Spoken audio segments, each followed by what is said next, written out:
Pemirsa, saat ini kami juga sudah terhubung dengan Putri Maya Rumanti, selaku kuasa hukum dari keluarga Vina. Mbak Putri, kalau kita melihat akhir-akhir ini semakin seperti benang kusut. Ada pernyataan bahwa ada istilah salah tangkap lah yang terjadi. Ada yang meragukan bahwa Peggy ini adalah Egy yang merupakan DPO sebenarnya dicari. Kemudian apalagi tadi kita mendengar bahwa Rivaldi ini yang dituduhkan menjadi Andika ternyata identitasnya bukanlah Andika dan tidak mengenal dengan para terpidana yang lainnya. Bagaimana pihak keluarga menanggapi soal hal ini?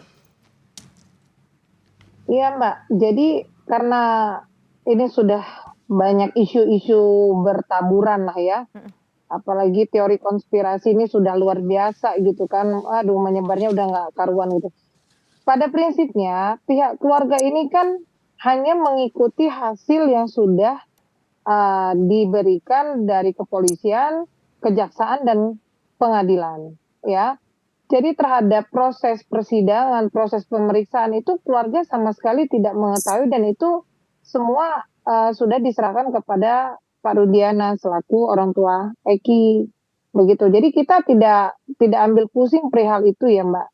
Tidak ambil pusing perihal itu karena sekarang fokusnya adalah kami mencari 3 orang DPO itu saja Mbak, meminta kepastian hukumnya begitu. Tapi kalau seandainya ternyata dari 7 ataupun 8 yang sudah diamankan ini ternyata bukanlah orang yang sebenarnya melakukan penganiayaan dan juga pembunuhan terhadap korban, bagaimana pihak keluarga melihat ini? Kalau ternyata seandainya, dalam tanda kutip seandainya. Ya seluruhnya, maksudnya seluruhnya itu bukan pelaku begitu? Beberapa di antara mereka seandainya bukan bagian dari pelaku. Ya kalau begitu kepolisian tidak dengan jeli meneliti melakukan pemeriksaan kepada para terpidana, kenapa kok bisa sampai salah? Tentunya kan itu ada alat bukti Mbak, ada petunjuk, tapi kami tidak meyakini itu sih. Menurut kami sangat sulit untuk menercanya itu Mbak, bagaimana kalau itu bisa salah gitu. Apalagi 8 orang lah, ibaratnya 8 orang. Kan itu ada tiga lembaga yang melewati proses tersebut, Mbak. Jadi sampai ini, ya. Enggak, iya. Ya, jadi sampai saat ini keluarga masih meyakini bahwa para terpidana ini adalah yang melakukan pembunuhan terhadap Vina dan Eki. Iya, pasti yakin kami. Oke. Mbak, ini ada di sini Mbak Cindy Sembiring, kuasa hukum dari Rivaldi yang disebutkan namanya alias Andika, yang bersangkutan mengatakan bahwa tidak mengenal dengan korban, tidak mengenal pula dengan para terpidana lainnya, dan juga identitas dirinya itu berbeda. Ia berada di tempat yang salah, kemudian merasa menjadi bagian dari pihak yang menjadi terpidana tersebut, begitu. Bagaimana Anda merespon soal ini? Karena KTP-nya berbeda, identitasnya berbeda. Silakan Mbak Putri. Ya, tentunya jika ada kesalahan dalam proses penyelidikan, saat itu tentunya ada upaya-upaya yang dilakukan oleh kuasa hukum dong Mbak. Kalau sampai itu tidak dilakukan pembelaan terhadap proses tersebut, ya yang salah kuasa hukumnya dong. Kenapa tidak melakukan pembelaan pada kliennya? Kalau memang dia bukan pelakunya, ada upaya-upaya yang harus dilakukan, ada prapit, itu kan harus bisa dilakukan Mbak. Nah ini kan kami tidak bisa berkomentar banyak Mbak, karena kami tidak tahu saat itu bagaimana prosesnya. Baik Mbak Vina, seluruh upaya ini menurut dari pengacara Rivaldi sendiri, Mbak Cindy Sembiring juga menyatakan bahwa seluruh upaya sudah dilakukan. Tapi tetap bahwa kliennya ditetapkan menjadi terpidana pembunuhan di kasus Vina dan Eki ini. Anda menilainya seperti apa?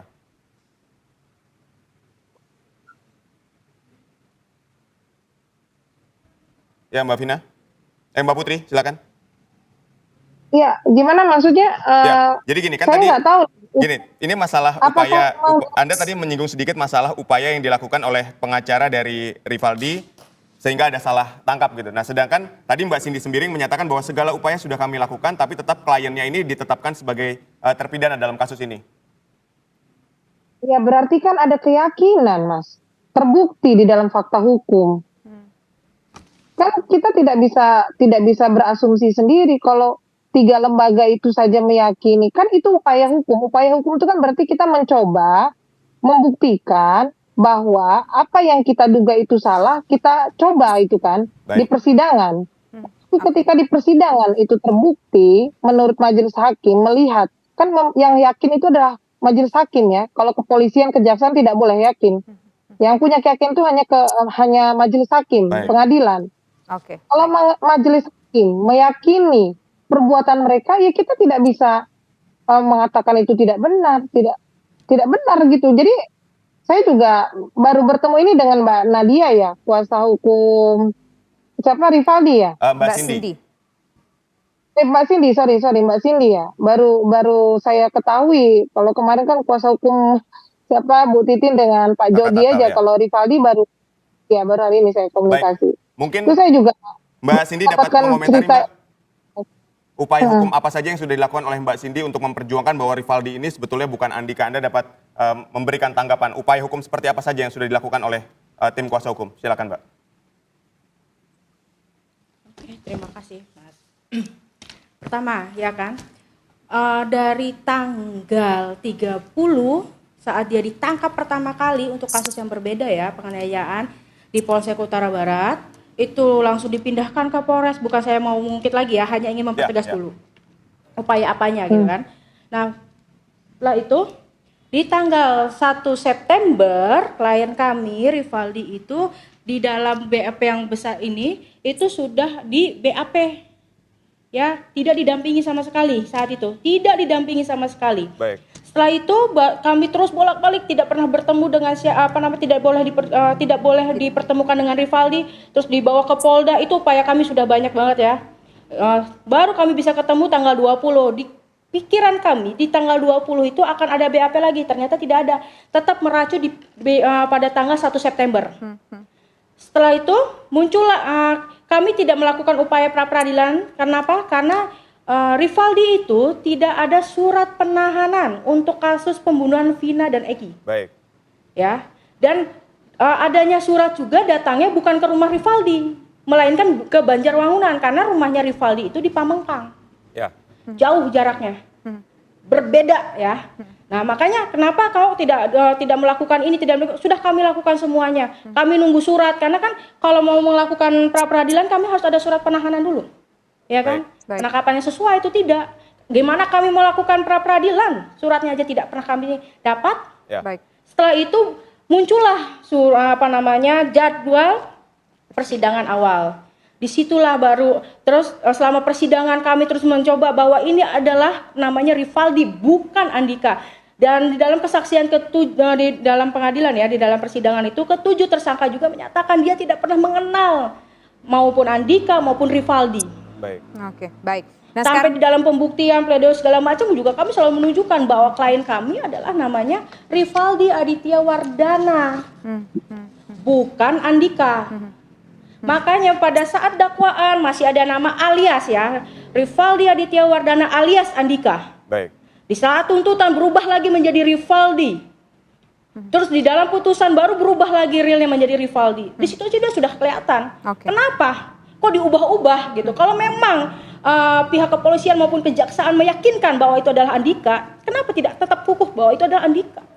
Oke, baik. Nah, Itu sekarang tetap berubah. Nah, kalau memang berarti kan semua bertuju pada BAP awal. oke, Karena baik. di BAP Rivaldi itu tidak pernah menandatangani juga ya. Karena Rivaldi beranggapan dia bukan pelakunya. Baik. Baik. Artinya upaya Dan hukum dia memang juga sudah tidak dilakukan. mengenal 7 Baik. orang tersangka. Oke, baik. Sekarang saya ingin Udah menuju banyak ke yang kami Pak Susno. lakukan. Baik, sudah banyak hal yang dilakukan oleh kuasa hukum dari Rivaldi ataupun juga alias Andika ini. Tapi kalau kita melihat wajar rasanya mungkin di luar sana ada orang yang mengatakan ada kejanggalan karena dari apa yang disampaikan oleh Mbak Cindy tadi meskipun sudah upaya hukum dilakukan kemudian juga ada informasi-informasi yang sumir juga di luar sana. Pak Susno tadi mengatakan untuk menyelesaikan persoalan ini salah satu prosedurnya adalah melakukan scientific identification. Tapi kan sekarang sudah tidak mungkin lagi untuk melakukan katakanlah mencari siapa pemilik sperma kalau memang kejadian ada ruda paksa di sana. Karena kalau dari sana ketahuan ada yang pelaku ruda paksa bisa ketahuan siapa saja orangnya di antara hal tersebut. Lantas apa yang bisa dilakukan Pak? Apakah dilakukan lagi kasus ini dibuka ulang lagi, tersangkanya dicari ulang lagi, ditelusuri lebih ulang lagi? Apakah itu memungkinkan dengan scientific identification tadi? Apakah ada celahnya Pak Susno? Oke. Yang saya katakan scientific identification, jadi scientific crime identification itu adalah untuk awal. Ya. Satu untuk awal, kedua untuk menyidik tersangka yang baru ditangkap supaya tidak terjadi kesalahan. Yang kedua, jalan keluar untuk yang sudah dijatuhi vonis, ada yang sudah keluar. Ada yang masih di dalam karena seumur hidup. Betul. Jalan keluarnya masih ada satu pintu, pintunya adalah pintu peninjauan kembali. Nah, mudah-mudahan pengacara yang mengajukan peninjauan kembali, dia bisa buktikan bahwa ada novum, ya, ada bukti baru yang menunjukkan bahwa bukan mereka pelakunya. Nah, contoh tadi bahwa Rivaldi bukan Andika. Ya. Buktikan dengan petunjuk, bawa rapotnya, bawa temannya di SD, bawa siapapun, orang sekampung dan semua, pernah nggak dia namanya itu. Kedua, ya temannya yang katanya ini kan melakukan kejahatan secara bersama-sama kan. Kalau secara bersama-sama, dan tentunya mereka satu geng, akrab dia, kenal namanya, kenal nama parapan atau aliasnya. Nah kalau bukan dia Andika, ya mohon aparat penegak hukum ya, sadarlah bahwa bukan itu. Dan itu saya katakan tadi, ini pelajaran yang bagus untuk aparat penegak hukum, karena ini sudah terlanjur menjadi putusan yang berkekuatan hukum tetap. Ya, satu pintu lagi adalah peninjauan kembali. Dan di samping itu kita kan perlu perbaikan, karena hal serupa bisa terjadi pada diri kita, bisa terjadi pada anak kita, istri kita, saudara kita. Hukum di Indonesia ini harus diperbaiki. Baik. Mari kita jangan terlalu menjunjung, wah ini udah pasti benar, karena sudah melalui 4 lembaga benar. Kan ada kasus Sengkon dan Karta kan, yang salah hukum. Itu sudah melalui polisi, jaksa, hakim. Kan ternyata bukan Sengkon dan Karta pelakunya. Jadi selama ini dilakukan oleh manusia, tidak nutup kemungkinan ada kesalahan. Tapi saya tidak mengatakan bahwa ini salah. Harus dibuktikan secara hukum bahwa proses ini salah. Itu harus dibuktikan secara hukum. Ya, oke. Baik, artinya ada upaya peninjauan kembali yang dapat dilakukan oleh ada kuasa hukum dari tim pengacara. Pak Susno, para tersangka. Ya, oke. Pak Susno, berikutnya adalah ketika misalnya kita melihat bahwa di situ surat penahanan tidak diada, makanya pengacara tidak dapat melakukan pra-peradilan. Kemudian saat BAP tidak ada pendampingan dari kuasa hukum. Anda melihat ini seperti apa, Pak? Saya tidak mengatakan itu benar ya. Seandainya apa yang dikatakan oleh pengacara atau advokat Rivaldi tadi benar ya, mohon saya ulangi lagi. Seandainya itu benar, maka penyidikannya ya sudah batal demi hukum, karena ancaman hukuman daripada perkara ini di atas 5 tahun ya, bahkan bisa diancam hukuman mati. Makanya dijatuhi hukuman seumur hidup. Itu tidak boleh, harus didampingi oleh pengacara begitu dilakukan penyidikan. Baik. Sama dengan sekarang yang tersangka DPO yang sudah ditangkap, ya siapa namanya, Peggy ya. Ya, betul. Peggy itu selama diperiksa, apalagi sudah lebih dari 1 kali 24 jam udah ditetapkan sebagai tersangka, maka pemeriksaannya harus didampingi oleh pengacara, advokat. Jadi kita ada gium yang menyatakan bahwa kita lebih bagus membebaskan 1.000 orang yang bersalah daripada kita menghukum 1 orang yang tidak bersalah. Itu harus dipedomani betul oleh aparat penegak hukum. Ya. Oke, baik. Sekarang saya ingin menuju ke Mbak Putri. Mbak Putri, ini kan sudah ditangkap 1 buronan atas nama Peggy. Apakah keluarga sudah merasa cukup di sini meskipun di luar sana ada yang menduga-duga kayaknya Peggy ini bukan? Meskipun kita percaya dengan apa yang dilakukan oleh aparat berwajib bahwa sudah dilakukan dengan sesuai dengan prosedur. Apakah merasa sudah cukup, sudah ditangkap Peggy atau masih berharap ada pihak lain juga yang segera harus diamankan? Dijawabnya sesaat lagi. Usai jeda berikut kami kembali. Tetaplah bersama kami.